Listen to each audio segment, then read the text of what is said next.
Hello, everyone, and welcome back to Raising NA. We're back for episode 16.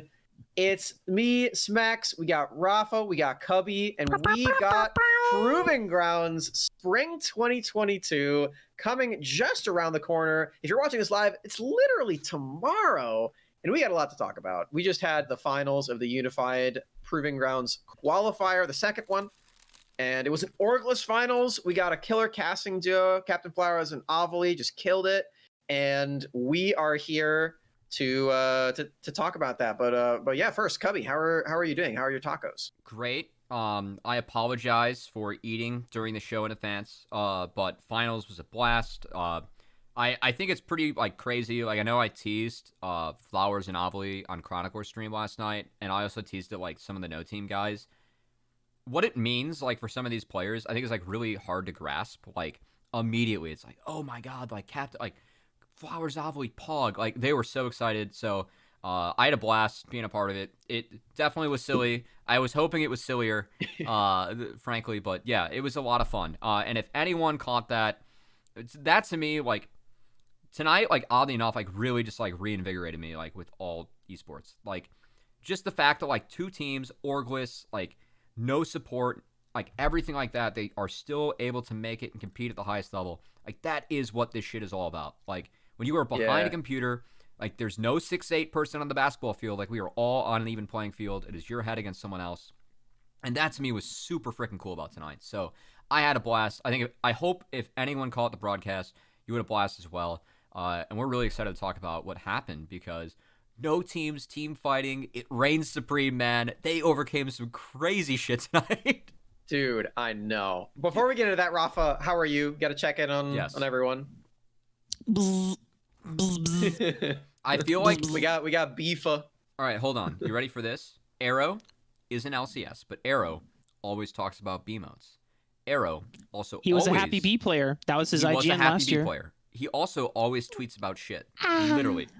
So maybe that is the next step in Raafaa's development. He is now a happy B player, and during Proving Grounds, he will just tweet about shit. You need a big poop emoji onesie. That's the evolution. I think I did say on one of the streams, during Academy regular season, I would usually give our group chat. This will probably not continue moving forward, but I'm pretty good friends with the group. But I would usually give our group chat a pre-show shit update. If it went well, it's gonna be a good day. Yeah. That is one of the things I hey, I had a great shit. It's gonna be a good show today, guys. Yeah. it was literally most of the pre-show messages. It's actually so cursed, man. I'm just that sounds like a great motivator. Yeah, it's good content. That would work for me. Great. I'm ready for the show. It's really cursed, but it's super funny, and I'm all right, you know what? This is the energy I need. You know what? Let me just read this. All right, guys. No. My pre-show shit almost took me out, but now I'm reinvigorated. We're gonna have a good fucking show. I'm oh damn! I don't know what you ate. That was the post beat-ups night. That's for sure. Oh God. Well, there we go. What was it? Was it good today? Is this show gonna be good? He hasn't ate yet. He's still eating. Okay, yeah. And we're all right. Well, you know what we're gonna shit out today, Smacks? We're gonna shit out some good fucking content talking about some banger teams. All right, that's the transition. Okay, let's talk about finals now. No team is so good. The games today were absolutely insane. Okay. How fucking bonkers? No team has a 3-for-1 level 1 in game 1. That is the only early game they won and the only game they lost.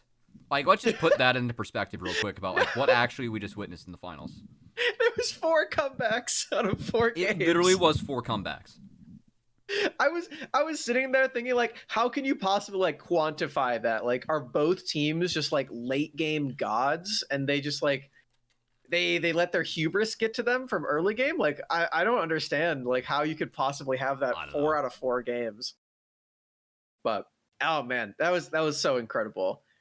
I was really, really impressed by both teams. And like you were saying before, Cubby, this is exactly what the Proving Grounds space is all about. It felt similar to the things that I felt when No Org won To a lesser scale, of course, because they're not playing against academy teams yet. That shit But reminded me of like the NA Challengers like qualifiers, like make LCS. yeah, spots. exactly, Like, exactly. Some Back in of those 2015. teams, man, like the Team Marin Yeah. and like that shit, like back in 2013. Oh, it was wild. Yeah. Oh Yeah. shit! and stuff I don't like think that I was as watching well. Challengers back then. Was that when it was like the Coca-Cola Challengers League? So the Team Marin reference was specifically like the actual qualifying tournament to make LCS. Because the way they did LCS was they had 3 teams from Worlds in Season 3, and then everyone else had to qualify through a tournament. Mm-hmm. That's how like Marin got in. And some of the others, yeah. Like it actually, like, it kind of reminded me of like that shit, where it's literally just like 5 guys and that's in a green, how right? is that how Velocity. Everyone. well, yeah, I remember Velocity being Everyone, one, but GGU, Golden Good Game University as well. Yep.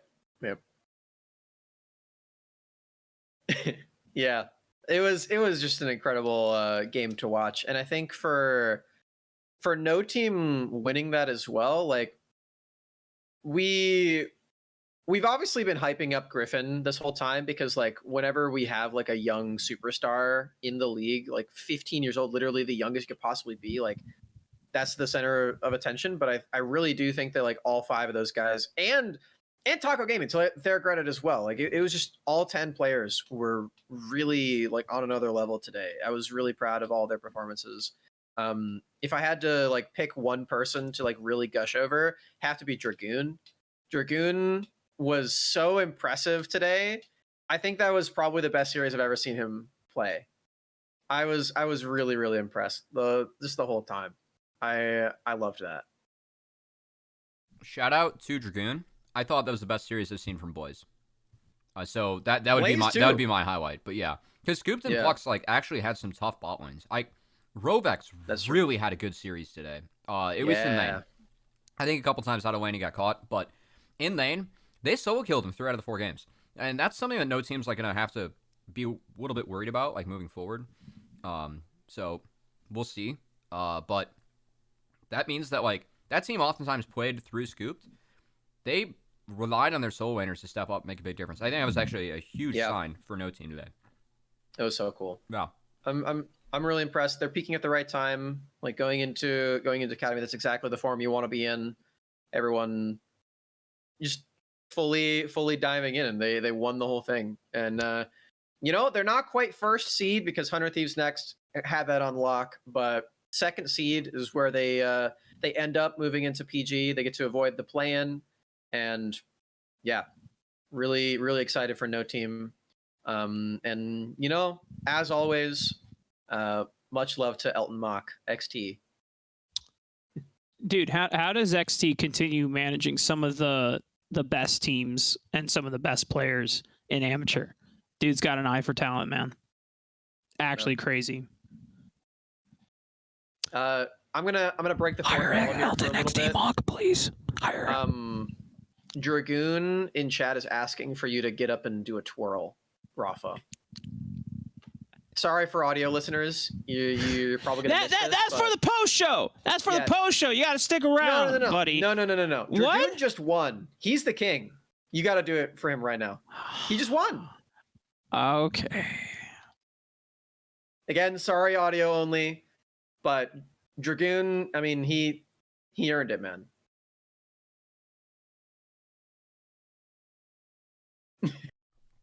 Raafaa looks thrilled. He's setting up his desk. Getting the cam angle. The mobile desk. Yo, look at the wings in the back. The tail. The gloves. The swag. Notice the gloves. The swag.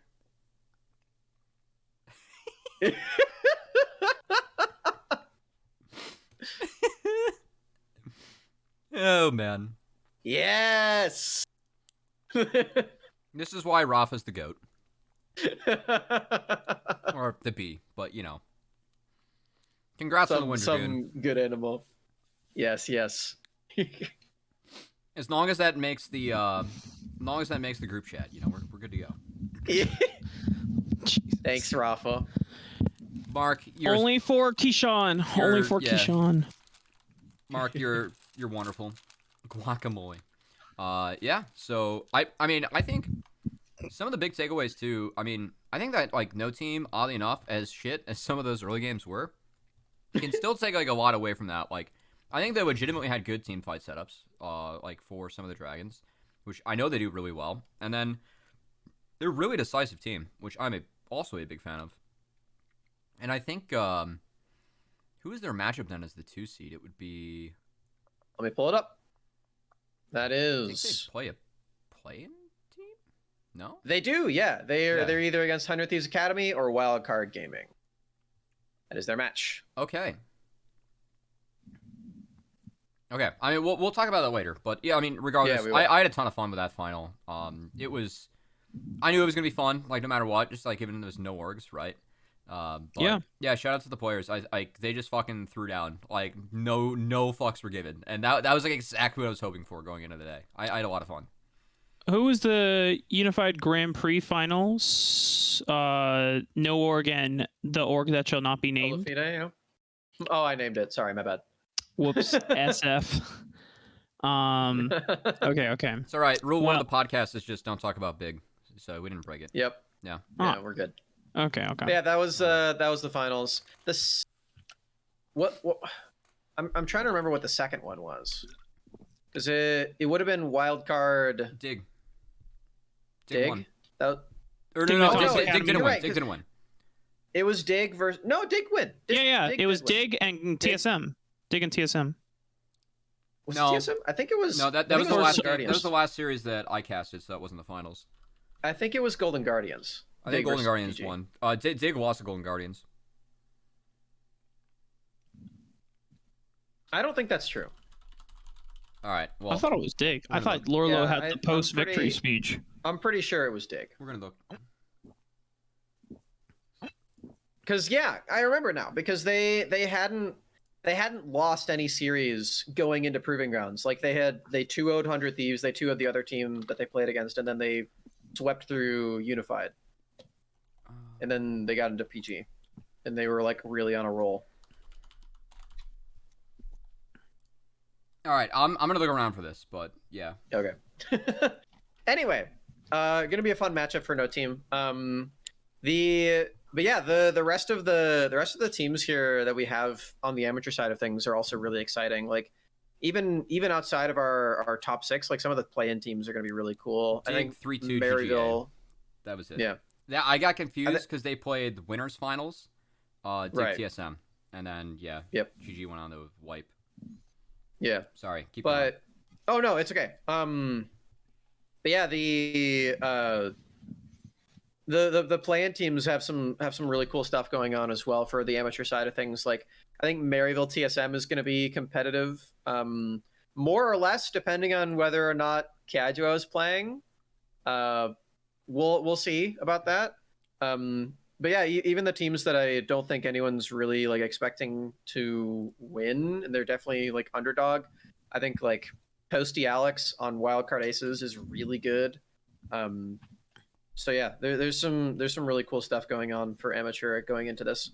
Yeah, I think like moving into play-ins, right? So we have 4 matches. These are do or die best of 3s, which honestly, that's really scary. Like anything can happen in the best of 3. And I think that like this is something that the academy teams like are taking very seriously. And I think that like the 2 matchups that are really interesting, like off the bat, are the Maryville TSM one, but also the Wildcard 100 series, which also, I mean, I'm getting like throwbacks to that series when it was 100 Next versus Wildcard, like last split, right? It's got some familiar faces with Busio returning. Most of the Wildcard roster is different, but And Gamsu. yeah. So there are still some like interesting looks that I think like could happen, and it's more so an interesting one just because Wildcard, right? They have like a Lorem, Wiggly / Griffin. So I think like that is a roster that has experience that could upset legitimately in the best of 3.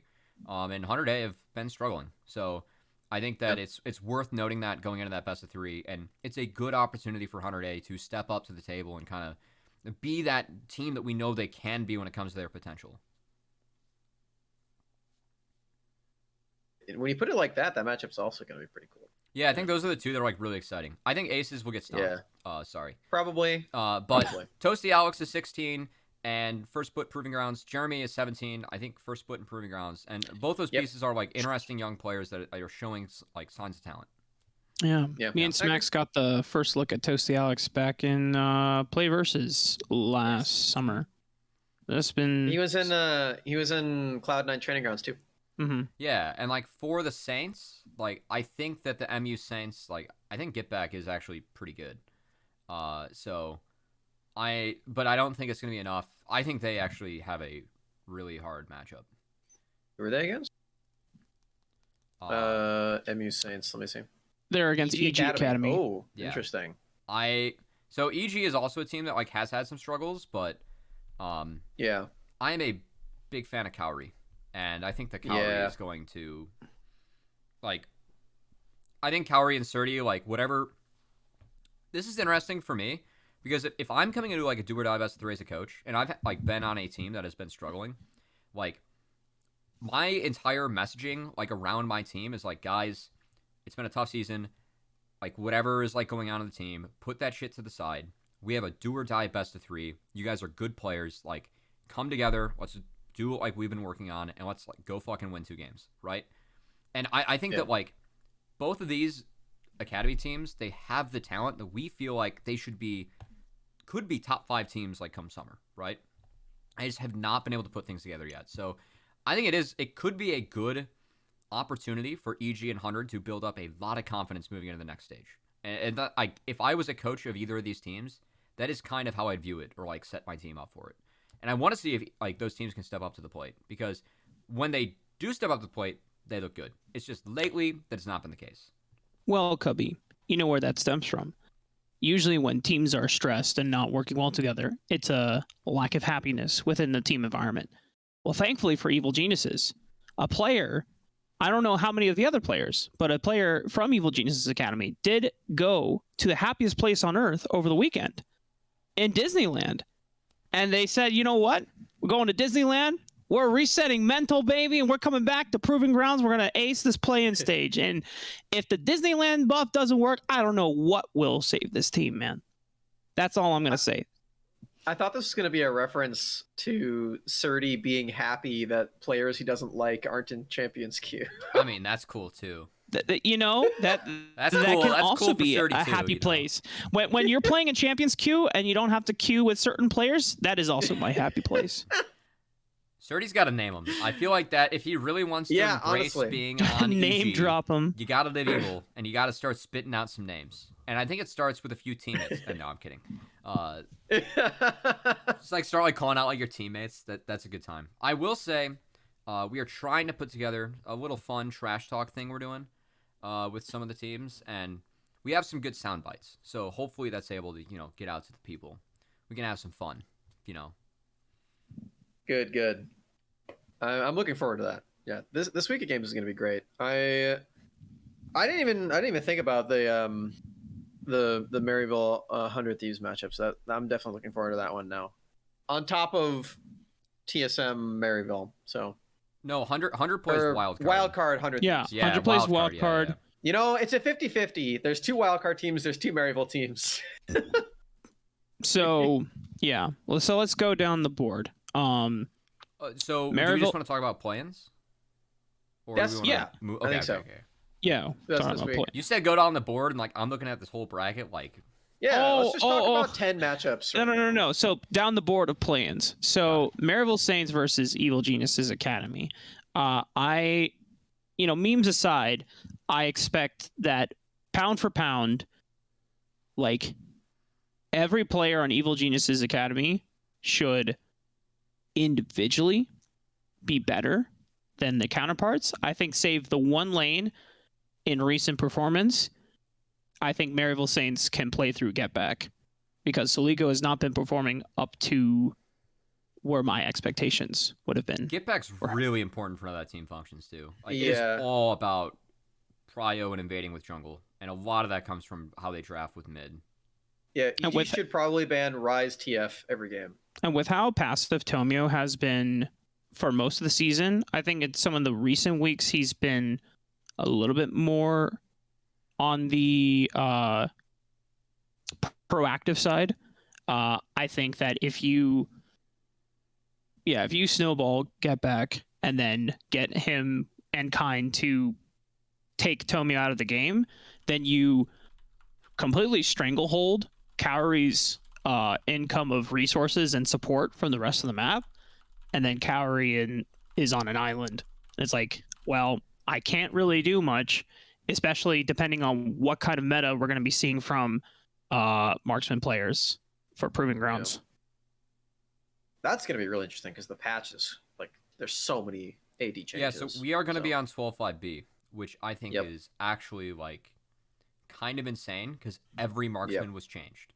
So it could be a crazy event. Like, a bot could change drastically, and honestly, that is one of the other reasons that I really favor EG in that series, because I don't care what the meta is. I trust Cowrie. I think this guy is actually just a next level player.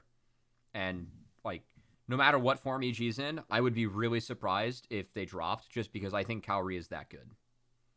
Yeah. He's definitely the player to watch on that team right now. I think for Maryville Saints, the get back shout's good. I think Zyko's also been performing quite well. So I've been impressed by him.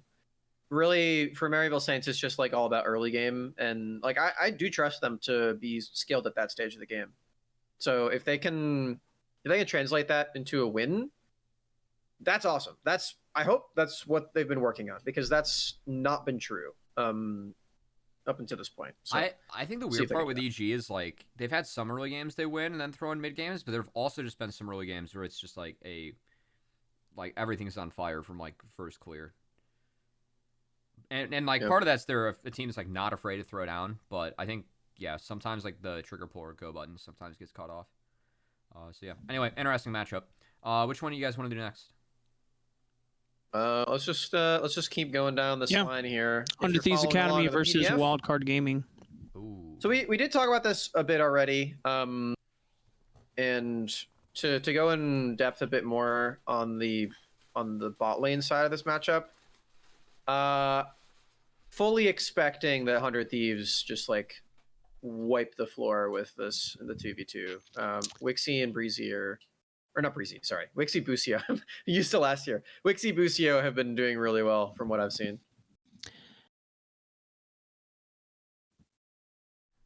What, do you not agree? Okay. Well, I was gonna say. Well, it's not that. Somewhat, actually. I have some pulls in that. There is a potential that we don't get 100 Thieves Academy at full strength tomorrow. Elaborate. Unfortunately, that is all I can say. Okay. All right. Otherwise, I would be looking at this mostly 100 Thieves favored. But actually, with what I have heard, I can't confirm. They're going to be at full strength tomorrow. Oh, okay. They dropped the rosters 20 minutes ago. Yeah, we're good. Okay. Which team? You mean 100 or 100 Thieves? 100 Thieves are at full strength tomorrow. Yep. Okay. Oh! I need to go searching for this. Is this accessible to me?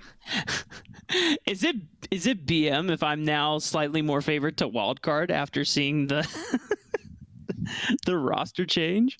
No. It may be a name change. I actually don't know. So. Okay. Never mind. Actually no. It's a different player. Yeah.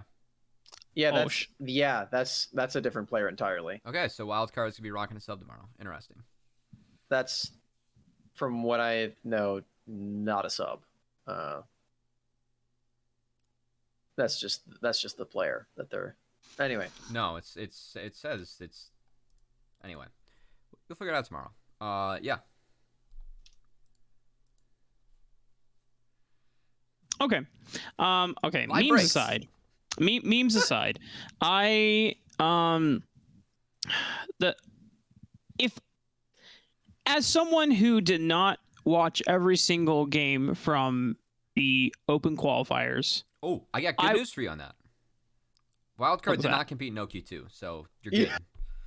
If you've seen OQ1, then you've caught up, but they were not in OQ2. Damn. Oh, shit. All right, moving on.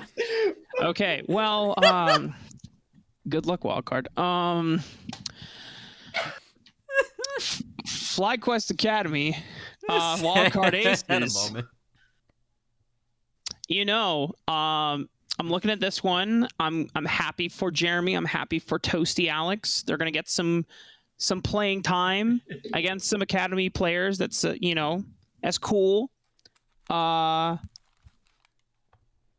think with the way that FlyQuest have developed and progressed so far, this is like FlyQuest are a much more coordinated team, and we're seeing some really spectacular performances out of Spyrex and UG when they were looking very shaky at the beginning of the season. High key, I think that FlyQuest is like the strongest team in play-ins. And it depends on if the TSM that showed up in week 8 shows up again. The only reason I'm not saying TSM is because they had not shown up on like that in any other week. Yeah, Kaido had a fucking week. Like, it was really good. The 4 games that they won, Kaido was next level popping off. And yeah. I still really want to credit Hyper and Yurson with a lot of that, but yeah. So that's why I'm concerned for that matchup. Depending on what version of TSM shows up. For Maryville and TSM. I think I think it's easy to say though the Aces and the FlyQuest one is the one that we expect to be the least competitive. Yeah, the most one-sided. The fact that Aces are here is like incredible. It's so frankly. cool. Yeah. Yeah. I think that like even though that's probably going to be a stomp, like definitely if you're someone who really likes watching like new NA talent, keep your eyes on Toasty and Jeremy. Those guys are so good. And sometimes their jungler Rapid makes like the most unpredictable play, and it works out like with like a triple kill early game, and that is hilarious when it happens. So wildcard Aces, they've got it in them. But yeah, I agree that FlyQuest is certainly favored. I want to see UG Zed. Yeah. That's the day. Yeah, you and me both, brother. I'm gonna be flying the fucking Z signal every goddamn game. I'm gonna be hoping like, yo, dude, I'm like, if FlyQuest Academy gotta take off one game first before they can, limit test a little bit, win the first game, do it cleanly, do it fast, and then game 2, bust out the Z, baby. Let me just see it happen. Let me see the ninja it's a flex do pick some. In Ari. All I'm saying.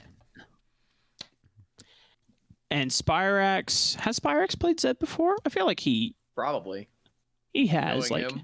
Yeah, no, he's assassin. Like I mean, that's not like the assassin he specialized on, but when I think of Spyrex, like in collegiate, I thought like he was kind of assassin specialist. Yep, he was like Very Rise agree. plus assassins. I know on Supernova Dark Matter he played a lot of LeBlanc. Oh no, his Azir was lit there too. Mm-hmm. I was a huge fan of the Spyrex Azir. We've seen that a little bit. Yeah. I think it's only him and Harry that have been the Azir enthusiasts in Academy so far. Darkwings too, but yeah, those 3. Oh, I guess that's fair. Yeah. Okay. So I want to briefly talk about Maryville and TSM just a little bit more, because I think when we look at our 4 amateur teams in the play-in rounds, I think Maryville University is our strongest and most hopeful amateur team that can qualify through this round. Yeah, the fact that they're even in 7 through 10 is also a bit of an anomaly, because if you could choose where the points go for the Maryville teams, then they would be I haven't done the math, but they would definitely be top 6. I think they might be 5 if they inherited the points of Maryville Saints. So that is the asterisk here. Like, for Maryville to even be in this section, like they were a top 4 team in the last tournament. They beat 100 Thieves next. So just if it was just based off of that, they wouldn't be. Yeah. So they had quite of a ramp up from OQ1 to OQ2. I have some fun tidbits in history and about the relationships between these players. There's not like anything personal between them, but I know that when Odd Orange was back on the Polar Ace / Buff Cat / First Iterance of Radiant, and then he got picked up for Team Liquid, War Machine Hyper filled in for Radiance as the jungler replacement after Odd Orange left, which I find, I mean, it's not like a big, like, oh man, that's huge, there's now beef between them. But I always found it interesting. Also, Hyper was a collegiate player, I think. yeah. Yes. Beforehand as well. Both Odd Orange and Hyper are Lee Sin enthusiasts as well. Other than that, I don't think there's any other, like, these are all just like little fun tidbits. Niles and Viper rematch in a almost kind of like, if we look back at some of the Immortals Academy and Golden Guardians Academy summer matchups. That was summer PG third place match. Mm-hmm. Was those 2 top winners. So that's pretty cool. Yeah. Not bad. Also, it's Buff Kirby versus whatever you call Kaido. The Buff Kaduo. Right, yeah, right. Yes. A couple of Rise enthusiasts going at it. Yes, true. It'll be good. I am a little bit. I'm bummed that MU drew that matchup. I actually feel like MU like had good chances to win EG. Potentially, I could see a window like they won that. Yeah. I could see another window where like they beat 100A. I think that this is, like I said, if TSM plays the way they did in week 8, I think they're really like they played really good that week. And I think MU beating 100X was huge, but that was like I've seen them play like that, but never at that same level. Like that was like the one day where they were piss smurfing, right? And that's tough. I mean, Niles and APA versus Viper and Kaido is like actually pretty hype. Like that's gonna be a lot of fun. Yeah. When you look at Maryville's strongest performers, I think they are matched by some of TSM's strongest performers as of late, which is why it's such a. This is the most difficult draw that Maryville could have gotten, where their strengths don't punish the ones that are underperforming on TSM side. So but it also makes it so hype. It is. That makes it the match to watch as well. So gonna be good. I wanna real quick. I want to go out here and say, whenever I predict Maryville to win, they lose, and whenever I predict Maryville to lose, they win. Happens every single time. So I want everyone to know, I'm predicting Maryville to lose. They're gonna lose this match. I want it in writing. TSM. Here we go. TSMA 2-0 Maryville. Not close. All right. Perfect. All right. I got you. Cubby, you just muted. Had a crunch wrap, we got a couple bites. That's the 4 plans. Shall we move on? First round? Let's do it. All right, so do we just want to do first round matchup preview and then maybe like team to watch? Yeah. So who is playing on Friday? What matches are those? Let's do that. That first. would be the first match of the actual main event. Be Taco Gaming versus Immortals Academy. And the second and then match Golden Guardians EGP. Versus Evil Genius's Prodigy. So do we want to do those two? Yeah, so okay, let's do those two. Let's talk about that because it is on Wednesday. Those games are on Wednesday. Or Friday. Friday, sorry. Yeah, starts on Wednesday. Those what games are days? On Friday, yeah. Okay, so Taco Gaming versus IMT Academy.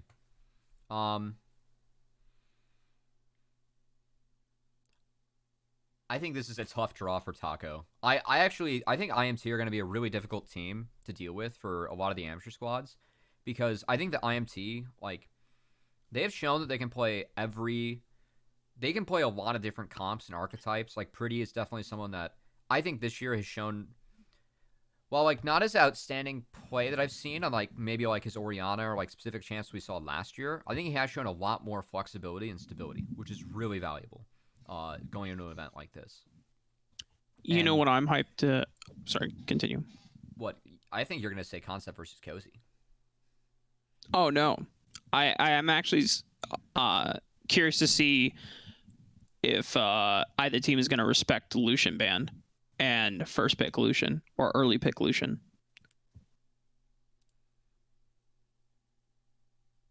Or maybe Elaborate. not. I think Lucian mid is going to be really strong on this patch. I think it has good matchups. And 5B prediction. I like this, Raafaa. I was not expecting this. Because if you remember back from Ox is good at it. spring, He's really good at it. Yeah, if you remember from Spring Academy, as Immortal started turning up, I remember a conversation I had with, I don't remember if it was Smax or Josh, but at first we were looking at Immortals like, damn, does Pretty do anything? And then the very next match, we saw him smurf on Lucian. We're like, oh shit, we shouldn't have been talking shit. And that week, like, Immortal started turning up a bit. It was mainly Pretty just playing things like the Rise, the Lucian, and the Oriana, having really strong games. And Doxa, also a very strong Lucian player. I remember a few from Gateway Legends. Cracked. Yeah, so Cozy can play it too. So and with the small changes that Lucian got, You think it's enough? Good question. That's it's good. It's enough to really good in the Ahri. prioritize Lucian, right? It's really good in the Ahri, so that is something I could see. You know what I'm actually concerned about. Speaking of patches, is that Cozy won't have ranged Hullbreaker anymore. He has been spamming Graves with Hullbreaker, so that is something. I think some people have been playing Gnar as well. What was the change they ended up going with? Is it no Hullbreaker for range champs, or is it reduced? It's reduced armor magic resist. There's a chance we might still see it. Maybe. Yeah. I think you probably just do Tryndamere instead, which is why I'm still excited for Winthrop and Bud specifically. But I've been advocating for no Graves blind for a while. I am of the camp that Gragas should be blinded. Gragas is so good into Graves. A lot of top laners. It's really good into Trendy too. It's just it's such a stupid pick. Like, get that shit out of the lane against anything.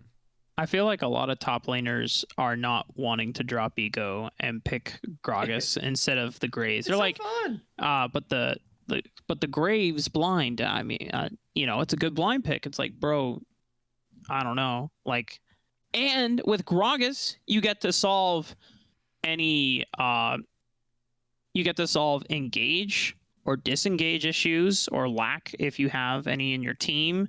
You also have a way to dedicated face checkers if you don't want to run a tank in your support role, right? Or if you're not running Hecarim in the jungle. So, like, please pick Gragas more. Champion's so good. He's so fun too. You got too many Gragas haters. Champion's really fun. It's so good. You can also low key flex it into the Kench. Like, the barrel's not bad for you get kind of shit out in lane, but if bot lane doesn't matter, your ult's good.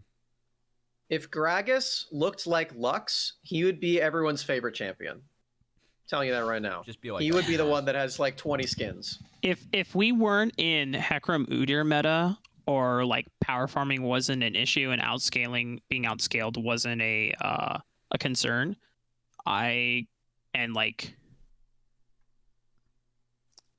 actually, the more I think about it, I was trying to think of there's like jungle. I'm here for it, because like it's not bad, but I'm here for it. Yeah, it's not back because there's a lot of problem matchups for it that exist. But if someone blinds Lee Sin, Gragas is like it's playable. It's playable. Seeing Rek'Sai though. Curiously enough, on Chronicler's stream yesterday,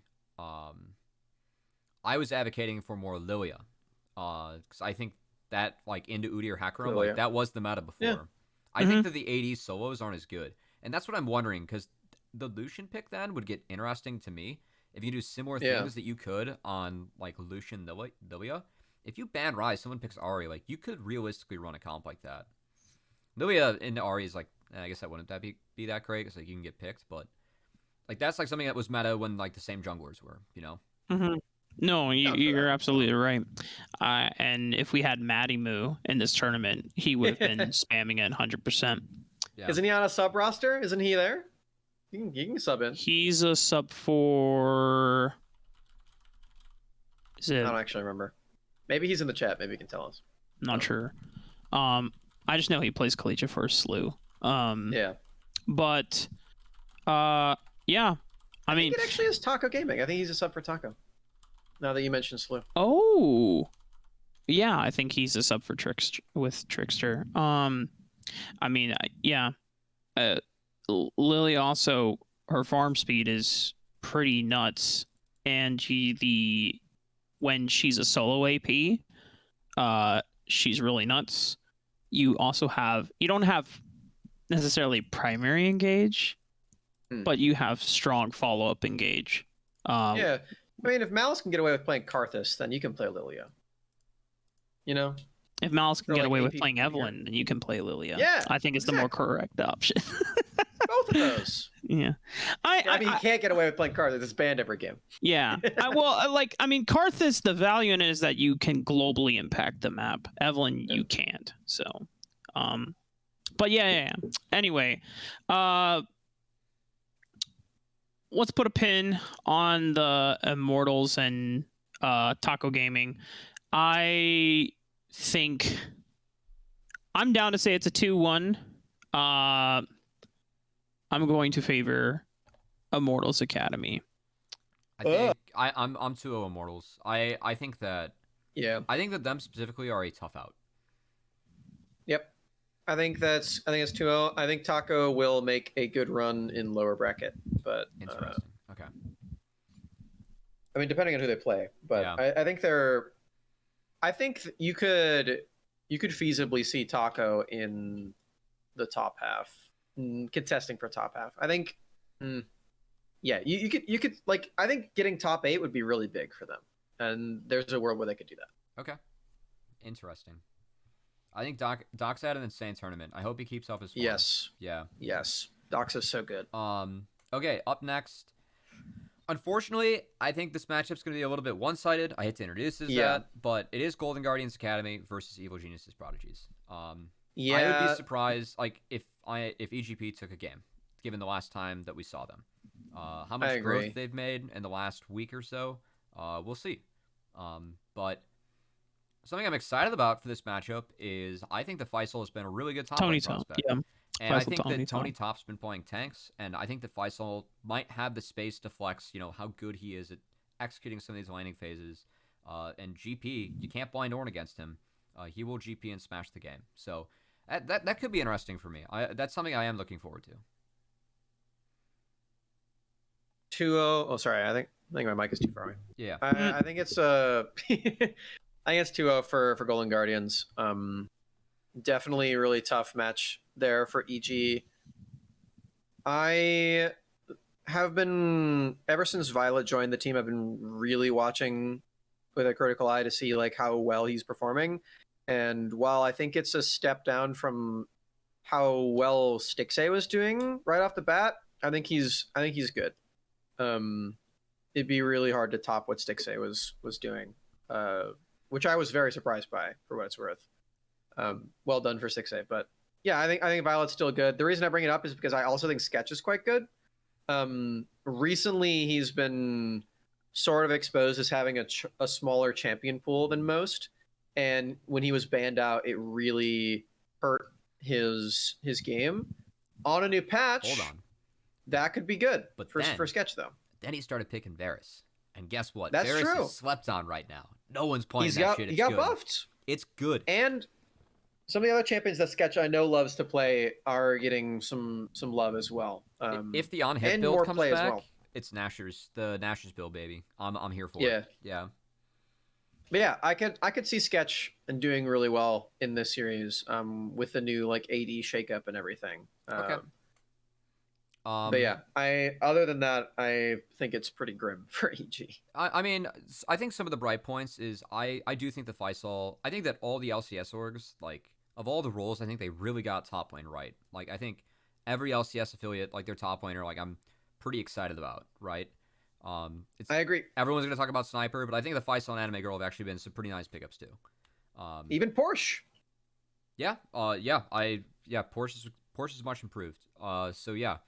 Now I think heading into this match, I think the GGA, like once again, they're a team that's already shown some like they just path bot, but like there are so many picks they can execute that strat with. No one's really been able to beat them with it except for CLG, like the top teams we have in Academy. I think it's gonna be really tough.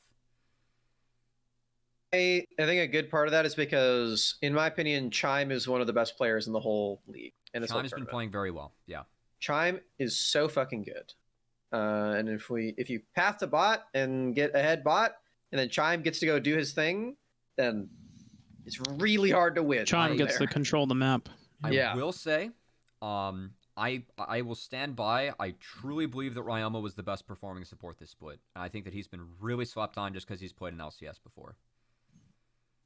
He has been. You said something wrong there.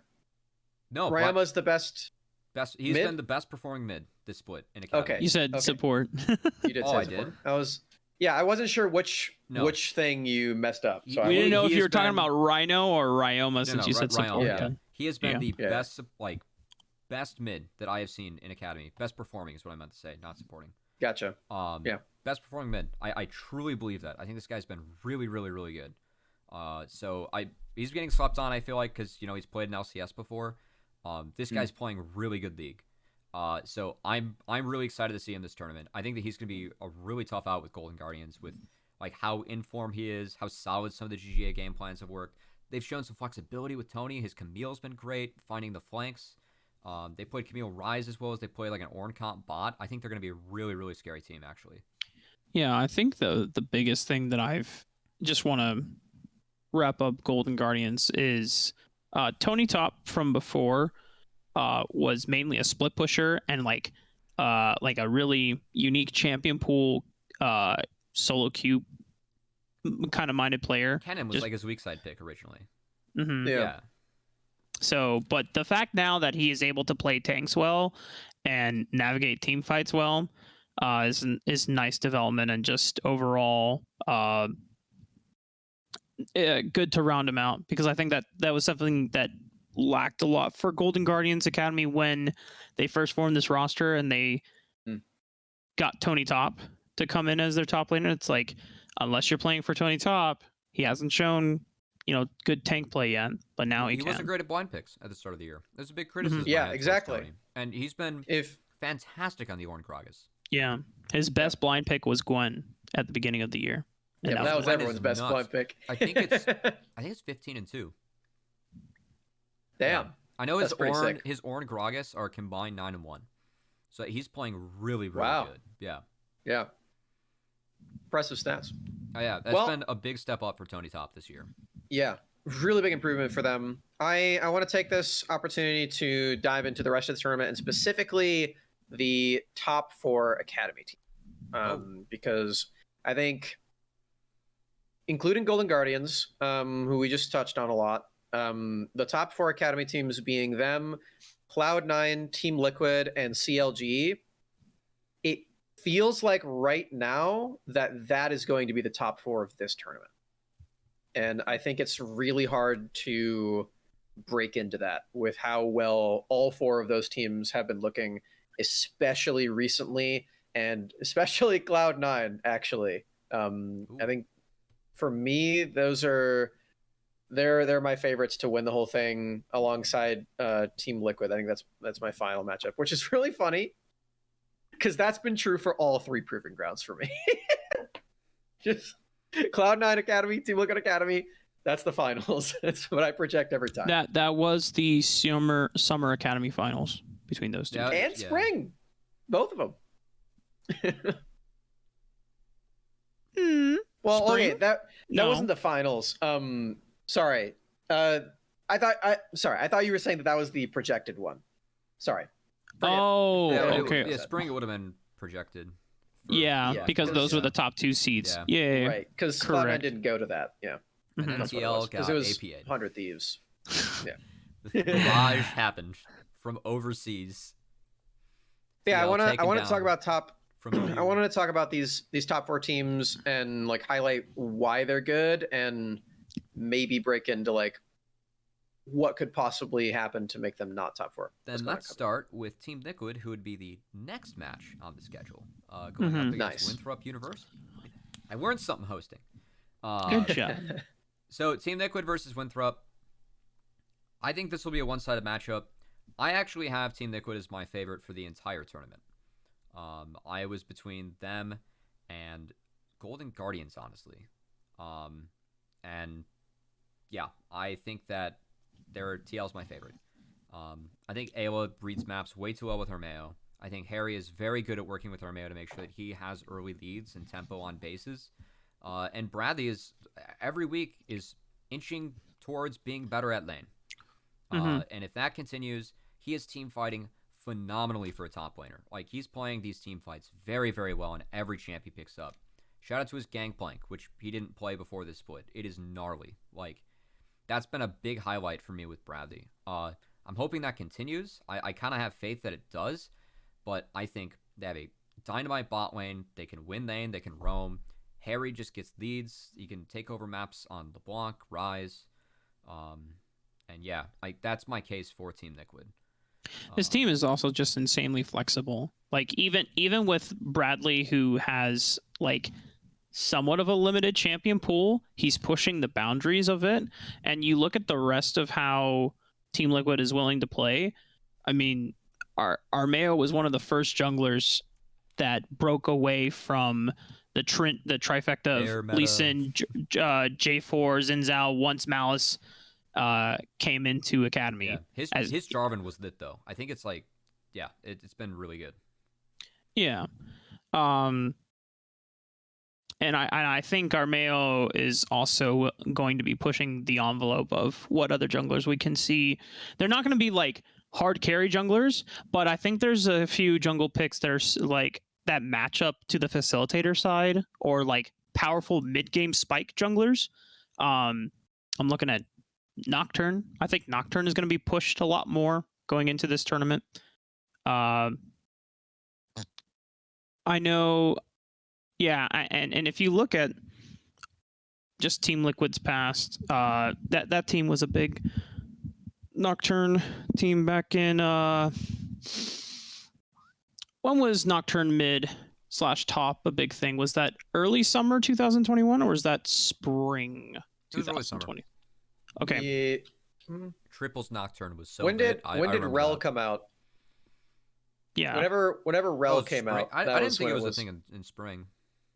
It was definitely. So there was Nocturne top in spring, and then Nocturne slowly made its way to mid lane for the summer. Yeah, it was. I think it was spring. Well, okay, because spring Barrage was playing it in jungle. Yeah, but no one was playing solo lane yet. That's okay. where you guys are getting amateur. Yeah. So yeah, because you know what? Why? It's because I keep thinking of Huni for TSM playing Nocturne top a lot. Summer. Yeah, summer was when it was like really popular in solo lane. Yeah. Gotcha. Okay. Nocturne, I like that take though. So more Nocturne in the meta. That'd be cool. I think you said something real quick. You said something that I disagree with in there. You said that Armeo's not a carry. I have a Sejuani Pentaco clip to prove you otherwise. I don't know, okay. Man, Chakram's been going hard. All right. But when I say carry, I don't mean that, like they don't like carry games. Like, I think you can carry, as Udyr. We fucking saw XU like 1v9 as an Udyr game, and Malice, usually when his games are going well, he is the highest damage dealer or the highest gold as an Udyr or a Hecarim. Whatever helps you excuse all those hours in practice tool, buddy. Oh my god, you and Teach both, man. Why? Just, dude, I do it because it is something that I can mindlessly do while I'm like watching something else. It's just I have OCD. Sometimes I have to do something, and that's like easy and it's therapeutic. Anyway, I get it. the point is that as we're being pushed more into a meta where you are not pressured to react or respond to proactive plays within the first few minutes, Nocturne is in a better spot to match things like Udyr and Hecarim, who match similar clear speeds, and you have stronger agency at level 6 with your semi-global ultimate. I like it. I think that's a good sell. So about this matchup in specific. Oh, yeah. Also, the Team Liquid Nocturne thing, Honori's like the goated Nocturne player. So that's yeah. Yeah. That was what I see. Yeah. I see. Yeah, touching on the matchup a bit more as well. I think for Winthrop, it's going to be a bit hard for them to keep up with that for sure. I have a lot of faith in my bud, actually. I think his lane has been really good, and the team's decision making around him has also been falling in line quite well. I also do think that Vex is having like a great season. Which might not matter as much in this matchup because his opponent is Jan, and Jan is also having a great season. But if anything, that means that Winthrop is going to be really good in collegiate. So that's nice. Yeah. If I'm being honest, this was probably the toughest draw that Winthrop could have gotten in this. I said they're the tournament favorites. I really think they are. Yeah. Yeah. I actually, there's a couple of matchups where I feel like Frostforce could have used his strength for actually making really good map plays with the team.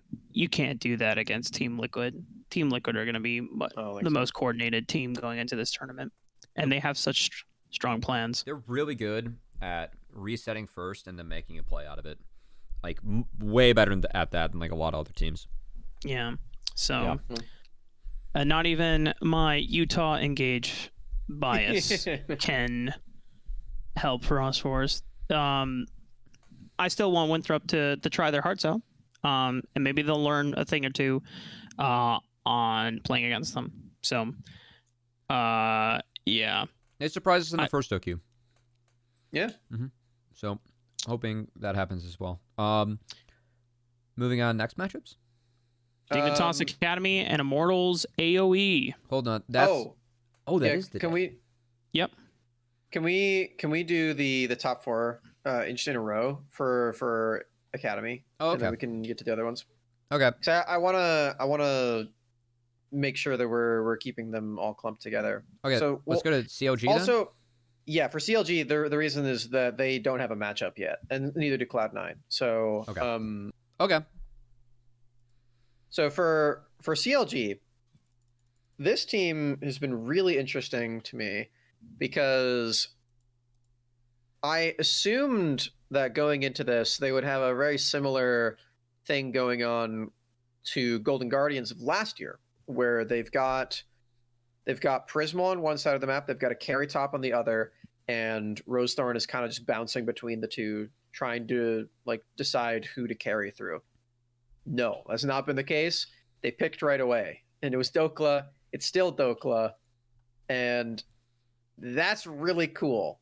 I've really been enjoying Dokla's play, and yeah, that's my opening statement. I think this team is really fun. Dokla's been nut as fuck. And I think what makes CLG scary is that they're the best team at playing 3 lanes. And that's really tough for AM teams to deal with, because you got to have people that can match everyone in 3 lanes. And I think that they're going to be a really, really, really tough out. When you add that with the strength of their early game and their game planning, and I haven't gone through their VODs actually a lot to see if, because CLG do a lot of game planning and I think have very aggressive early game plans. I haven't looked back to see how many of those got countered or were attempted to be countered, because that could be a pretty crazy that's how an amateur team could theoretically win a game, right? Mm-hmm. So I think in a weird way what makes COG great. Like maybe they drop like a random game because of it, right? But I think like they're good. Like they're really like they have the most experience out of every academy team except for GG. Like they are that good. So yeah. Yeah. Cool thing about whoever Doak was CLG. insane, so yeah. Yeah. Yes. Yeah. If you guys have not been catching the segments where we talk about Dokla's goal difference, it's nuts. You know what, Cubby? You're the yeah. Why don't you? My notebook's Why out don't of you do reach. it? You were the first one to bring it up on the broadcast. My notebook's so out you of do reach. the honors. So It's disgusting. Dokla's averaging 435 gold, being up at the 15-minute mark. Whoa. Yeah. Only 400 now? No, 900. 935. 935. Oh. Yeah, he's plus 935 at 15. Oh, jeez. COG as a team is up 2,035 gold. And hold on, I gotta swap websites now. This is how I did this majority of weeks. Sorry, Tim, I love That's you. so much, though. Member. Not yet. 1,000 gold off a lane? That's average? Yeah. That's really gross. I thought it used to be more. I thought there's like a stat where like Dokla's individual goal difference was the same as his team's overall goal difference average. No, it was. Oh, that's nuts. The stat is that the next highest gold diff as a team is Team Liquid Academy at 500 in the league. Oh. Yeah. Okay. he's All doubling the next highest team. Yes. Like, yeah, he would be second in teams if he was his own team. Yeah. Yeah. Oh, okay. See, that's where I got the misquote. Yeah, That's my bad. it's that crazy. So yeah. Wow. Yeah. Yeah. For what it's worth, Triple also would be third. Not bad. Teams. CLG solo laners, kind of correct. I mean, Yeah. I also credit like Rosethorn and Breezy for actually doing a really good job of playing around it. Breezy actually has really good range top out of all sports. You know, shout out to touching on the Lucian thing, Not me to pick that Rafa, up. Triple was one of the best Lucian players all of last year. Correct. Yes. So if you're right, then CLG might get scarier. Yeah. That's pretty neat. Yeah. And then, oh man. If we God damn it. No, it's not the meta for Elise. This is Oh, you want the Rosethorn Elise? Dude, Armeo Elise? Oh, bring it back. Yeah. That's because Bring like it back, if you man. have AD, look, Dokla already I think loves Armeo dropped an Elise bomb in Champs Queue last split. He like went on like a 5-game streak. I'm pretty sure he like just played Elise a couple games. guys, but check this out. Listen, Dokla already is a Renekton fanatic and is the only top laner where I'm like, you know what? You can R5 Renekton, you can B1 Renekton, you can R2 Renekton. I don't care. You want Renekton, you can take it. Triple's yet to Because play you're the only Renekton. top laner that actually true. gets fucking individual leads by himself. He doesn't need anyone to help him. But if you put a Renekton and you give... Dude, Dokla has been... Yeah. Sometimes he needs it, sometimes... He's the best at most of the setting time it up. That is a skill. Yeah. Like, if you put Dokla on the Renekton and you put Triple on the Lucian, you got to get magic damage somewhere, and Rosethorn Elise was one of his two main champs aside from the Rek'Sai, and Renekton Elise, that is the OG dive comp. I mean, come on, man. This shit writes itself. Please, just one time. Rafa wants One games time done for at Divine. 3 minutes so he can just AFK cast. I'd be here for it. I'd be here 3 for minutes. That'd be really we flip. fun. We That's flip right. again That at would 4. actually be so fun. And then Just we to flip again assert at your 6. fucking dominance. That's All right. what I'm Well, saying, man. That's funny. we're talking a lot about early game. Let's move over to late game now with the Xenon. last team in that top 4, Cloud9. The late game team, and as Cubby and I, we've had this conversation before, the amateur killers. I don't think that any team that is on the amateur side of things could possibly beat this team. They're so well suited to play late game, and I don't think you can have a strategy that effectively takes out Malice. I think Hunter next would actually. I want to see that matchup really bad. I think I think that's a chance. I think that's a chance. So sick. Okay, but Maybe. if an amateur team is going to beat C9, if any team was going to out team fight them, it would be that one. And I think they could get to that stage in a couple lanes. You don't think it would be no team? No, Hunter and X are like better team fighters. Yeah. Yeah, Okay. they had one bad day. They are electric team fighters. Like Okay. Yeah. Okay. they were blitzing Agreed. GGA in team fights. Agreed. Yeah. So I think if No team anyone is had a good at it chance, too, but- I would really want to see that matchup. Just see like the best team fighting team that we Yeah. have in AM. Like pick a team that does play a lot for the team fights, right? Yeah. So this is the reason that I think Cloud9 is going to win the whole thing. I think late game tends to be king in these events where you're playing against a lot of teams they're very different from each other back to back to back to back.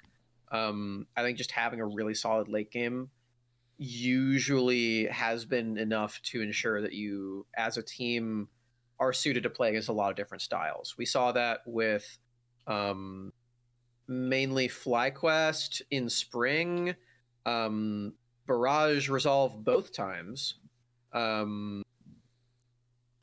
What are other good examples of that? I can't think of another one, but it's been tested in both of the previous events, and I think Cloud9 is like the pinnacle of that with how they draft and like how they've been playing as well. So I think that they are very, very well suited for a tournament like this to just take the whole thing off of that. Here, like how I'd outline that would be, I think that C9's tough because if your first move against Malice is bad, he will punish you. Yep. And I also think it's tough because I think they also have decent early game plans most of the time for like, you know, where Malice is going to path, like jungle is prioed without like how they draft. And the tough part about that is that I think the only way that I've seen teams like be able to consistently beat it is throw a set play at Malice to get him behind in the jungle. And Malice has made some bad decisions from behind, like getting picked at Heralds, getting picked in River. So I think that is a legitimate strategy to beat C9. Like I've seen it done more than once, right? Getting those advantages to make sure that you have push on wave 3 against Darshan and Copy, those are things that are going to be hard and really like pinhold you like in drafts so that if you don't win the like that first play, you will be in big trouble because those guys are very, very good solo laners, especially at being self-sufficient. And I think that AM teams will, if they are able to do that, I think they can beat, like, I think that like they are beatable. And that's why I want to see the Hunter X matchup so bad because they team fight really well and I've seen them make set plays. So I actually think that would be a good matchup like for Hunter X. I really want to see that one. So you say that the only way to all right, so let's take a step back because so you say that, and I agree that if you're trying to make a set play against this team and it's towards Malice and you fuck it up, he punishes super well. But you've been putting in the framework of the solo lanes. Yeah, I feel like the play is actually to punish the bottom lane. So that's the other good game. thing. That's the other good thing about going against C9 is that you are going against, I think of all the teams, like that's a lane where you would look at some of the academy games and be like, that's punishable. And keep in mind, King is not playing in scrims. So that's like not as much time to work on that lane. So that is part of the reason, of course, that Team's purpose is to really buff up their LCS team. Also, just so happens they're really good players. So, you know, like they're a good team. But if you always know, or if you know that Mouse is going to path like from away from bot side in the first clear, then I think you path from top to bot side. You don't necessarily have to do your bottom side camps. You just full clear your top side camps so that Malice can't punish by taking and counter jungling any of your other camps while you make the set play afterwards. I mean, again, that's what Golden Guardians did. And like, I hate to use like the Jetlag series, but that is how they lost. And we have seen them. We have seen King and Isles fall behind, even in games that they have won. So I think that is viable. And that's the other reason that I think that C9 is like, I think those are like the scenarios where I would hate to go against C9, but I think you can try and like punish some things. Like it's not like there's a blank playbook. It's just that I think you have to be able to do these things to have a good chance against C9. An array sword would be a great bot lane to snowball for that financial investment. I think like there are ways. It's gonna be tough, but like that's how like I look at that team. So I do want to elaborate a little bit more on why I think Amateur specifically has a bad matchup here. It's not just because I don't think Amateur is bad, but it's not because I think Amateur is bad. It's because I think the playing within the same league of Cloud9 and like being forced to prepare for this team and also scrimming them probably as well is definitely something that gives the academy teams an edge, because I know a lot of the amateur teams struggle to find academy scrims due to ping. So I think that is a big factor. I just want to throw that in there. I'm not just shitting on amateur. I do think amateur is good.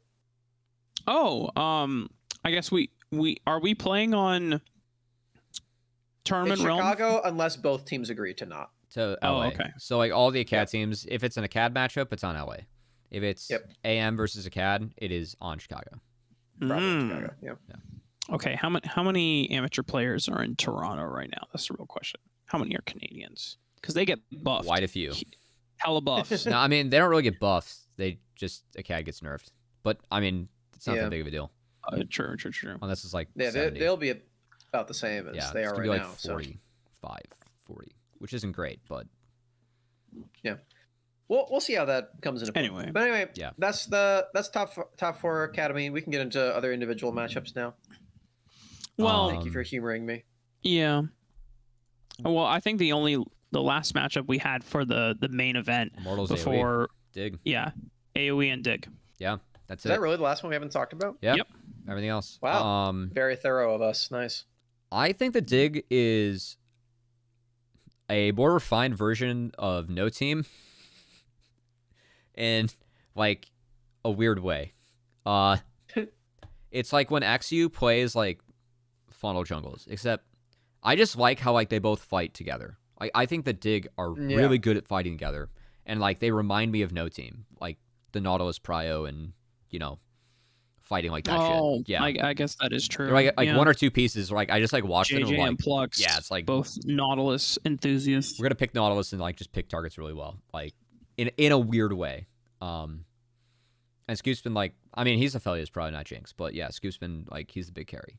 But yeah, I think that Immortals AoE is a very one-dimensional team, and I think that Academy teams will punish that.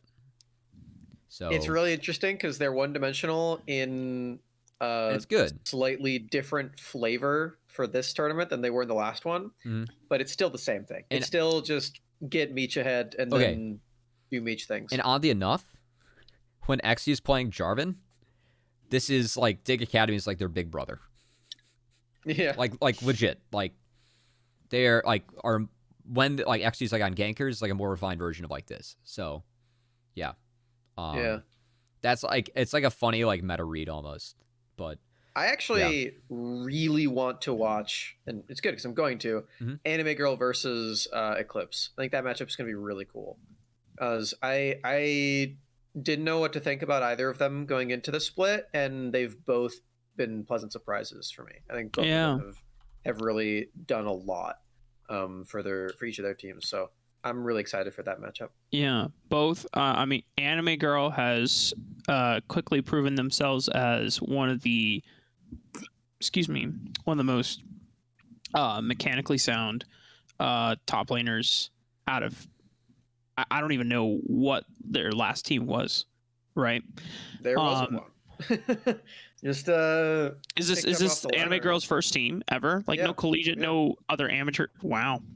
They were okay, so Anime Girl was in some like collegiate scouting stuff. Like I think he went to the MU things. I'll have to talk. I don't know the full story, but the name started popping up for ACAD tryouts and third team tryouts.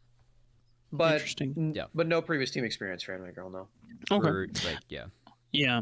To touch on Eclipse, I think Eclipse is super. His arc has been really cool for Academy because, everyone thought he'd be shit. Like, everyone was like, he would be like, he is the last player picked. Sorry, Boris. And like, literally, he was the last player picked for Academy, like knowing the behind the scenes like signing, right?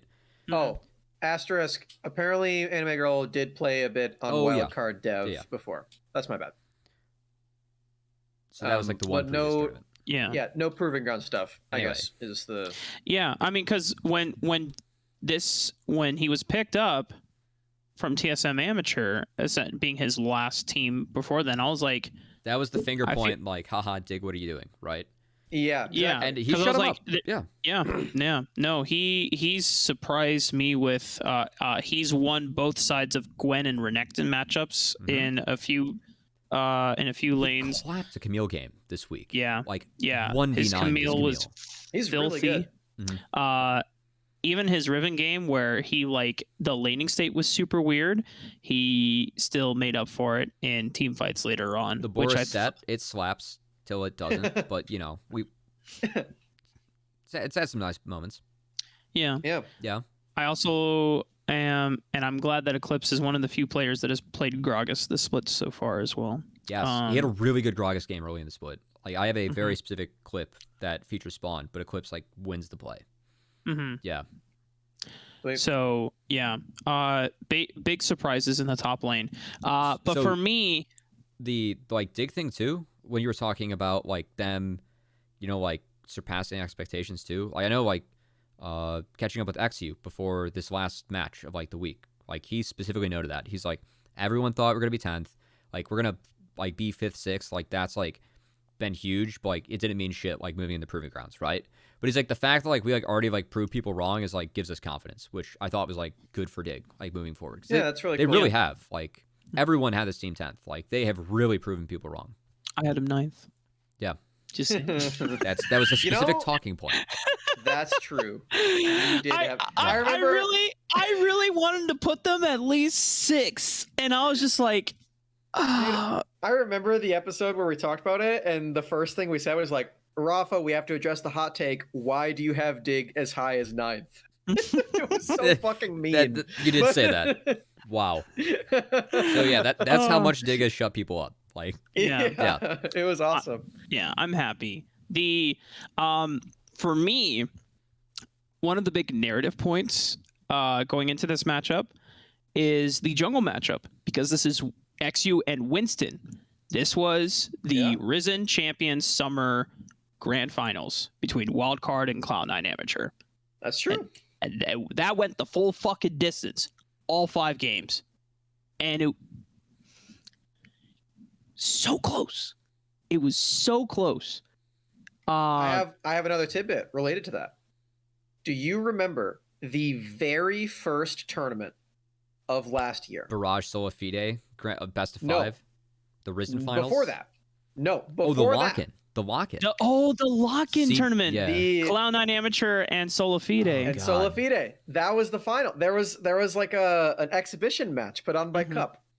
The very first tournament ever in Proving Grounds history was Cloud9 versus Sola Fide in the finals, and it was Winston, or not Academy team at that time. It was Winston versus XU.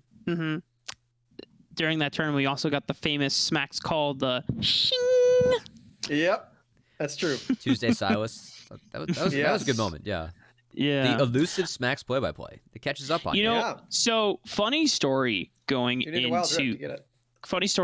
that lock-in tournament. So I think like 2 weeks prior, it was when everyone from Cloud9 Amateur got back from holiday break, and after they got signed, and they're like, all right, they introduced each other, and they're like, okay, let's get into our first, let's just play a ranked flex game. Let's just, figure how everything will go, and just play around each other.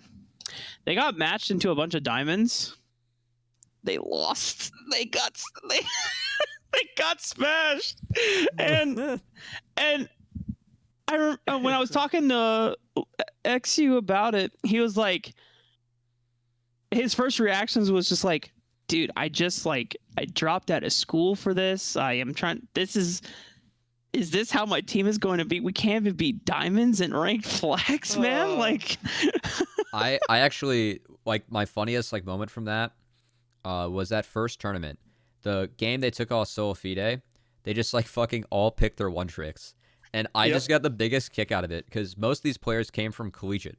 So of course, like, I sit in collegiate scrims, and like the thing I did game 3, like for like some of the games we played, is like, all right, no bans. Like we're not gonna take away like any of the one tricks. Because if you're playing collegiate, you like look up like op.gg, you're like, oh fuck, the guy's got like 400 games of Ivern. Fuck that. Like, we're banning that, right? Yeah. So like when these teams like play their one tricks, they're actually really tough to beat in scrims. And I was like, oh, these guys just won a collegiate scrim.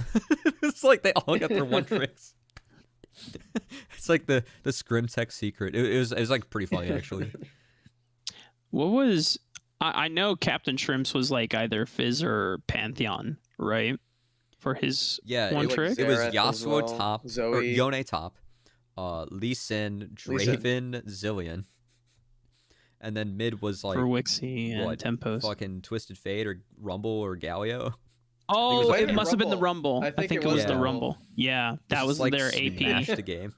Yeah, Captain Shrimps. That and the literally Rumble was a mid, collegiate dude. scrim. I think like Yeah. like 5 out of 5 or like 4 out of 5 of like came from collegiate too. So like, When did Captain Shrimps pull out the singed mid? I know that happened at some that point. pick was goated when he pulled it out. It was like actually Yeah. really good. Yeah. Yeah, we were playing at scrims. He won with it. He won with it. That was the game that they won to get to the Civil War against Cloud9 Academy last. Oh, Proving and Grounds. Proving Grounds. That's I right. don't remember who they played against, but they won that match to keep moving Oh, Hmm. fuck. in the tournament. Dude, I miss That's sitting in cool. on scrims, man. It's like somebody like just like I remember that. I was like, fuck, like we played Singed mid at scrims and won. It's like not like the highest level, but it's like, D1 master tier. It's like, Right. oh, Yeah. Pretty man. sick. Yeah, some good times. Well, Yeah. you can tell that we're getting just excited and just wanting to watch the games tomorrow by how much we're just gushing over last Proving So, Grounds stuff at technically, this point. we do have 2 more first round matchups that we didn't touch on, even though we hit on the teams. It would be CLG versus the winner of Saints versus Academy, and C9 versus the winner of Maryville TSM.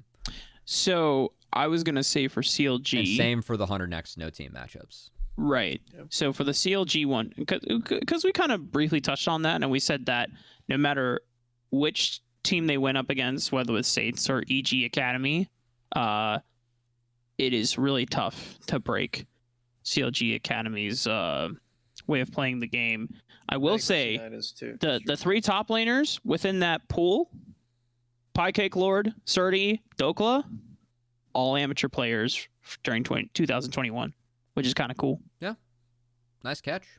Solafide, EG Prodigies, and Barrage. Yeah, good slash catch. Resolve. Those were like 4 out of the Yeah. 3 best, or 4 out of 5, like 3 like players from like the 5 best teams in spring, probably. Yep.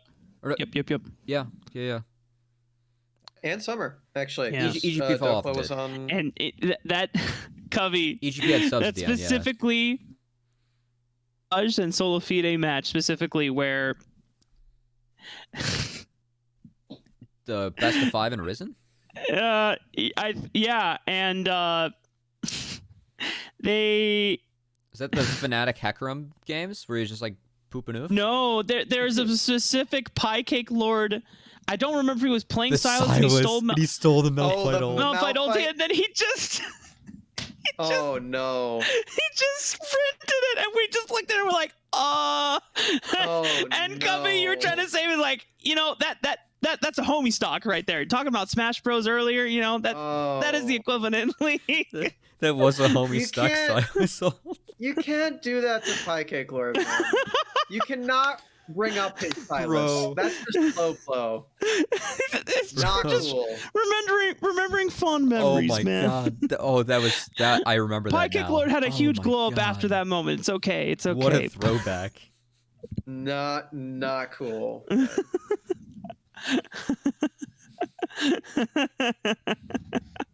Oh man. Yeah. I think for the CLG C9 stuff, I think it's pretty clear from what we said where we live for that. The really interesting one is like, if we think FlyQuest is going to win, do we think that 100 Thieves Next beats that team? We can talk about that, and That's then we'll actually a go really good into match. our other What stuff. about Fi- I want to talk about No Team versus 100 Academy too. Yeah. And some people we think can. wildcard Sure, get yeah. through. Let's Oh do shit, this is a good matchup. 100 Thieves next. supposedly FlyQuest Academy next. We could That's project pretty a little heavily bit. favored for us. Yeah. Yeah. This was Fnatic when grudge match. Fnatic grudge match. His one split in Academy was on FlyQuest, and One of the splits, yeah. that He split put on did him offense. dirty. Yeah. That's true. The Fnatic grudge match, yeah. Yep. This is a good match, man. Insanity against Spyrax could be fun. Mm-hmm. Oh yeah. Like That's I gonna be think great. Spyrax. I think both those players are fantastic control mage players. Like Spyrax, Vigar, really really strong. The Ari's been really good. Like I think him leaning on control mages more has like really helped that team solidify like a late game identity, which I think they play really well. They oftentimes will trade. I think they trade like outside of the top 4 teams. I think they trade cross map the best out of the rest of the teams we have in Academy to get to the late game. They're really good at just making sure like, hey, we lose out like 500 gold, whatever. Like we have Victor Jinx, right? And so I want to see Hunter next like try and break that and then like team fight through that, because I think that FlyQuest like has a decent idea of like how to engage fights, but it's mostly Diamond. I think Hunter next like with Sword and Fan could maybe throw down. UG versus Fan is really fun. Mm-hmm. Yeah, UG versus Fan is gonna be really fun.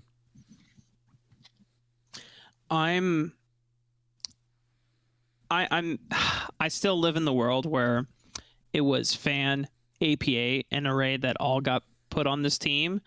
And if that was the case, it would have been really cool to have APA and Spyrax playing against each other again.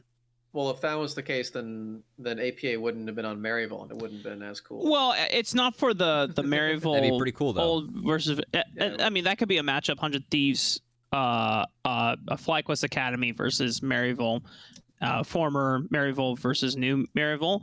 But I'm talking specifically just from like Spyrax and APA playing in amateur Both Supernova teams last year. Oh, that's true too. Supernova Supernova proper and Supernova Dark Matter during They were the Supernova season mid-laners. 2020. Yeah. but that's not the match. We have 100 Thieves. Anyway, yeah, I was trying to think of if I liked or if there's anything else interesting outside the jungle matchup specifically, because Philip General Sniper, I mean, like, Philip has gotten better this year. Mm-hmm. I don't know if he's going to be one of the Academy. Like, I'm in the 100 Thieves Next CLG Academy waiting room, and the way that this bracket is played out, It's gonna take a while. it's going to take a We might fucking need while. upsets. Yeah. Because CLG 100 Thieves Next happened to be on just the barely the other end of the opposite side of the bracket. So if CLG Academy and 100 Thieves Next would have to win round 2, round 3, round 4, they wouldn't meet until round 6. Yeah, which is upper grand finals or Yep. upper semis. Yeah. Winners finals. Yeah. Winners finals. Yeah. Winners finals. So like, if we get to that point, it's winners finals, and you have Hunter next doing pretty Sniper versus Dokla. That's the fucking matchup right there. This is That'd the be really best hype. performing top laner in Academy and the best performing top laner in Amateur. Can his little brother Okay. beat him? So that's all cool, but What about how- Viper Sniper? Yeah, That what would it come on. take for TSM 100 Thieves Next to beat Oh, Come on, man. so okay. So TSM Well, firstly would need to beat Maryville. That's already hard. At that point, if they win out, then they'd be just a few matches away. But if they lose, how do we get them on the same side of the bracket? if they So- lose? 100 Thieves Next are in A5, and TSM would be in A8. So so they would lose the very first match in the main event, and then they would beat A7 and A6 respectively, and then they would need to lose on the same side. yeah. Like I'm just they keeping would the on stream alive, round. guys. Just making sure that we don't drop any more packets. Wanting these guys We're to take doing care of business. way too much math. Yeah, it at the very least it would not happen until round 5. Yeah, that is the earliest it could happen. That'd be sick. Man, That'd be it sick. would be sick. Yeah, it's very lower bracket.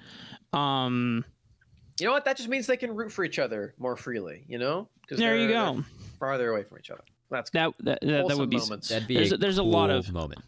Yeah. Okay. Well, so I think this should bring us to our well, okay, let's touch on No Team real quick. Yeah, this match was fun. Mm-hmm. This is No Team versus the winner of 100 Thieves Academy or Wildcard Gaming. I'm taking 100 Thieves. I'm taking Kenvi. I think Yeah. Kenvi has been mechanically very strong this split. He's been playing well in skirmishes. Just, 100 Thieves lack of game planning and leadership. If Wildcard wins, then egg on our face, but let's assume that it's 100 Thieves. Yeah. Academy. This is cool. Against No Team. Kenvi versus Griffin. I'm very excited Yeah. for. Yeah. Also, It's gonna be really cool. Dragoon said he was coming for any rookie academy top laners. That is Gamsu technically Gamsu. would qualify someone. Yeah. So, Dragoon gets, I feel like he's got like the pirate treasure trove, like just looking to like take X down marks the bounties. spot. Yeah, X marks the spot. Good. Kishan definitely has a chip on his shoulder Yeah, because you look at him and Faisal, and there's definitely when we first looked at the beginning of the academy split in season, there's an argument that could have been made of like Faisal and Dragoon could have been in any of these spots or some of these spots, right? So Dragoon now gets a chance to take some heads off, drop the drip with the Darius. Yes. That's going to be really fun. I also think Blaze versus Jimmy is cool. Yeah, I think Blaze had a really nice day. Dox is a Yes. good mid-laner, and True. yeah, he had a good day. Yeah.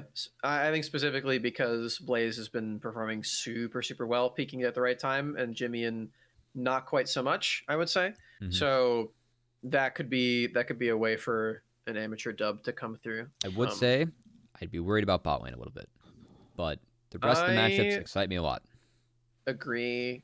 Wixie Busio are quite good. I do think though that like that bot lane's very good at the lane, but they have gotten split in mid games, and No Team would punish that. They are good at they are not afraid to take fights. True. So that is something I would be worried about specifically. But yeah.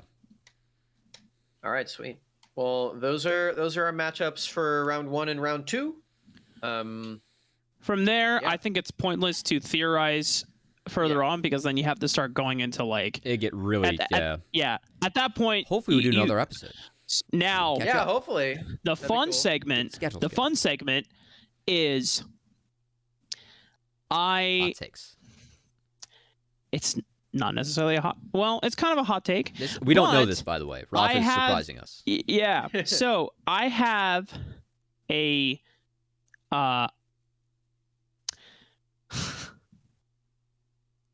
No, I have to do it again. Oh, okay. Hold up, chat. Should I do my segment first? Yeah, you can do your segment. Let me see if I can re-export this and make. Is it a screen share? Because I can't do that. No. I was trying to export this file as a modifiable, like PDF file, and allow people to do a spring March Madness bracket. Oh, you made that'd be cool. I did, and then it didn't export correctly. My boy. So I have to fucking do it all over this again. Is a great idea. Which I'm really pissed about. That sounds pretty awesome. Yeah. You know what? If you're listening to this audio platform, we'll probably have it out by now, and you should join our Discord to play this. I will drop it in the Discord for sure. Yeah. That sounds really, really cool. Okay. Let's do your things, Max. I'm gonna figure out how to actually do this correctly. Oh, all right. So we're gonna get into some bold takes for Proving Grounds And firstly, I wanna open with a fun segment that I think you two specifically will really enjoy. So for those of you who don't know, Academy has the MVP, Most Valuable Prospect Award that is being given out to one of the Academy players. And I thought it'd be fun to say, we'll apply those same metrics. So most LCS wins in by 2024 or by the end of 2024, right? And if you had to pick one amateur player to be that, who would it be? And the reason I keep the same metrics is because if it's the same, you feasibly shouldn't pick Sniper because he can't even play LCS. Also, you can't pick Griffin. Hey, for the Mark. same reason. What's up? We to go with this criteria or the updated criteria? Oh, is there an updated criteria? No, it's kind of an inside joke. We'll move forward with your prompt. God, right. Me and Twitch chat and our listeners, we're out of the loop together. Don't worry. Okay. We're in this together. So the way that we're gonna interpret this, Raafaa, pay attention. I'm paying attention. This is gonna have a heavier weight on form in 2024. Okay. But you can't pick Sniper or Griffin because that's too easy. Okay. From specifically amateur? Yeah, Yes. it has to be from amateur. Okay. Oh, well, from specifically amateur. I mean, if we're gonna go with form in 2024, then I'm not gonna go based on like who I think is like gonna get. We'll have some fun with this and like kind of get optimistic and imagine. Array. Yeah. It's not gonna be the person that I think is like probably the most likely, which would be Insanity, right? Or yeah. Fnatic. I say Array. Okay.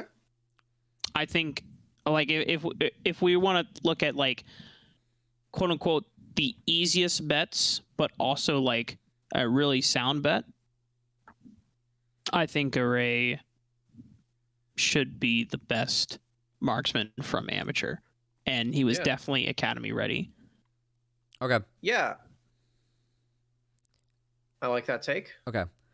I think that for me, like the quads I'll give is, since we're gonna prio like form in 2024, I think that the player that it would like, I actually made a case that if any LCS team like had a jungle boom situation for like whatever reason, like jungle just didn't work out, the best pickup would be Fnatic, because it would avoid buyouts, and Fnatic is a really good leader that has good comms and sets early game plans, and it's like really good for jungle comms, which can help a team a lot. And all the Academy junglers have buyouts, and all are actually like pretty rookie at the moment, besides Armeo, Kenby, and then Iconic, kind of.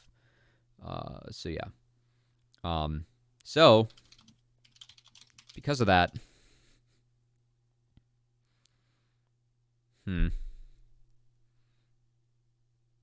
fuck it. I if we're like getting like big brand, like who I think could be good, since I can't pick Sniper, I'd actually pick Faisal. Like I think Faisal could like realistically like be someone that can be an Academy top winner next year, and then if Faisal does well, like I like at the moment, like if I was thinking about reaching down to grab talent, if Snipers with 100 Thieves, I think that Faisal and Megirl are top 2 on my list, and for me, I have Faisal. So yeah, cool. I agree. All right. I'll give you my pick now. So my pick is based on looking forward to the future. Like, I want to pick a player that's like in like peak mechanical form right now, that is able to grow from that and like keep the same like mechanics and improve that, but mostly improve their play as a whole. And if I'm gonna pick a player like that, then it's gonna be Doxa. I knew it. I think Doxa fits that mold for me. His mechanics are so good. He's competitively playing 2 different roles right now. And I think if an LCS organization gets to have him on their academy team, I don't think it would take very long to get him promoted. I see a lot of Jojo Pion in him, not in the same way that he no holds barred, just like fuck it, go in and either be the carry or not. But I see a lot of the same like mechanical prowess in him, and I think you can really hone the other skills really well. And that's a solid baseline to move up with. I'm gonna give something like that I have not heard like any rumor about or anything. So like, don't take any stock in this like that. But if I was a fan, a scenario that I could be considering if I really like Doxa is, hey, Takeover's been really nice with TSM LCS. Maybe they feel like he can double up with Kaido, like have them both in LCS, something like that. He was in TSM Amateur last year. Academy mid spot opens up. If they feel like, With having both mid laners like really helps their team, I think Doxa would be a good candidate for that position at the moment. So that is not like, if I was a fan, I'd be like, oh, like this is like a way Doxa can get in. Like I've not heard. A fan. I've not heard anything like that or anything, but yeah, like that'd be like a. If that happened, like I think Takeover's been good. Like, what if TSM makes that decision? That would be a way that I could see a path that Doxa gets back in, with a previous experience, and he's looking really good. So yeah. Or if TSM AM comes back. Yeah, true. I guess that would be him getting picked up by an org. So he's playing really well. Yeah, he had a really, really good tournament. All right, cool. That's my segment. Should we dive into yours, Raafaa, or should we go into any more bold takes that we've got for PG? About why I picked Array? Oh, no, I meant, do you have your March Madness thing? No, we gotta keep going. All right. I fucking we'll shit the bed then, here. I'm so before, sorry. Like before we wrap, if you filled out the bracket, who would you have as the winner? Before the tournament. So pick your preseason tournament winner. My plan of presenting the bracket was going to be you're going to be your top 4 finishers. So the people that show up in winners finals, and then it'd be lower semis. Let's see, 1, 2, 3, 4. So that would be lower semifinals. Yeah, your top 4 finishers. I kind of gave mine already, but I'll repeat them. I think Cloud9 TL are upper finals, and CLG Golden Guardians are lower semis, and that's my top 4. Okay. And then Cloud9 wins. My preseason winner would be Team Liquid. I would have to do some bracket math to figure out my top 4. But oh yeah, I guess that's fair. I will see that when we fill out the bracket. When we do the bracket, it'll be fun. Yes. Yeah, Yep. Yeah. Correct. If I didn't grief it, we would have had it already. That is my bet. That's right. You can give your That's preseason okay. winner. You know what? That's it's midnight where I am. I'm sure it's midnight for a lot of people listening. It's probably better we do this at like noon tomorrow anyway. I mean, it'd be a quick March Madness. Like, you really got to be on Twitter. But, a lot of us are degens. You got to be so fast. I personally am a degen. I have Twitter up way too often. I will see this within 20 minutes. Just as well. So, the big problem I'm running into with this bracket is it doesn't allow me to do like single elimination for the play-in round and then double elimination for the rest. And so I'm debating about if I cut just the play-in round and just say, write in this blank, write who you think wins between MS and EG. We could release this Thursday night. After the plans. I mean, why don't we do that? If we can't figure it out tonight, then yeah, I can try and help you figure it out after this, Raafaa. We can try and get it out. We can. We can actually share screens. Yeah, we'll give it a shot. But if not, I've done these. The before. latest that we can get this out is Thursday night, and then we can have that going. Yeah. After the all right, this will be fun. Yeah, I've been not trying to hype up the March Madness angle as someone that filled out multiple brackets over this past weekend. Yeah.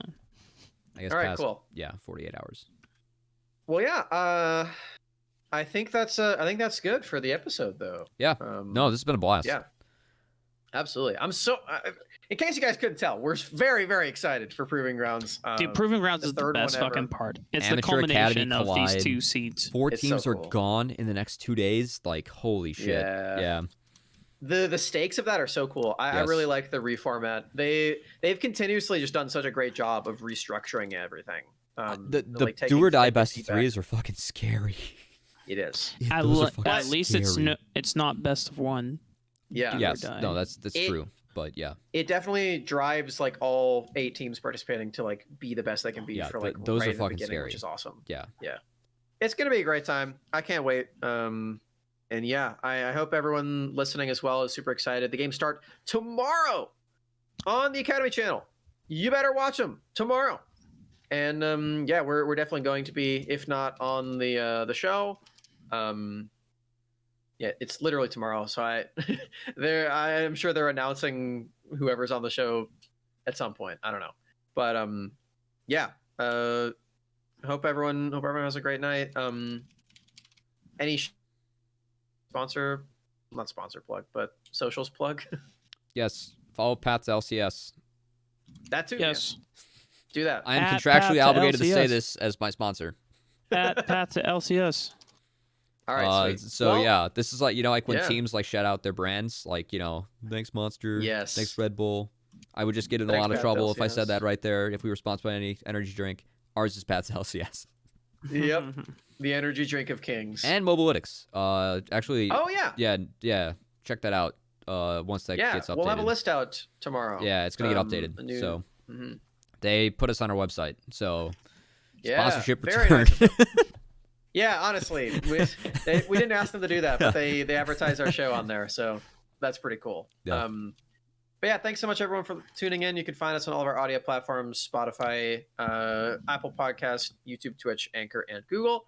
And you can follow us on Twitter at pgroundspod, where we post a bunch of updates on whenever our shows are. And with how scattered our schedule is, I highly recommend following so that you actually know when we're live, because our schedule's a bit weird.